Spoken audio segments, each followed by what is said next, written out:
Lord, that I may see. That is a prayer that says pretty much everything. We heard the story on Sunday, Bartimaeus, a blind man sitting by the side of the road, town of Jericho. Jesus passes by with a crowd. Bartimaeus hears that the crowd's going by and Jesus is there, cries out, "Son of David, have mercy on me." The people say keep quiet, but Jesus calls him, and Bartimaeus then goes with Jesus. Now, there are two things to notice especially about the story. First one is, it says that when Jesus called Bartimaeus, he threw off his cloak. That sounds like an almost unimportant detail to put into the story, but it's very important because the cloak was the only possession that a really poor person had. And Bartimaeus was poor. He survived by begging.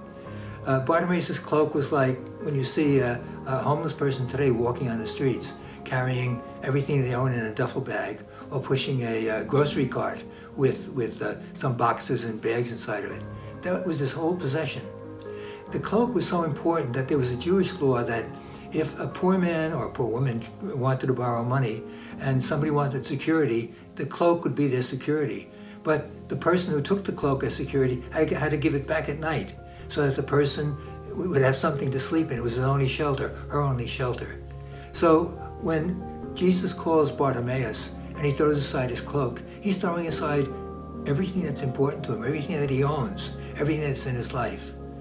Jesus calls us too. And we have things that perhaps we get in the way of our following Jesus. There are things we need to do and need to have.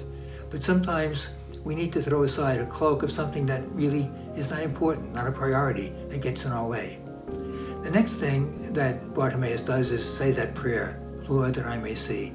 And that should be a prayer for each one of us, to see what I'm about, what God is about, what life is about, the direction that I'm heading in.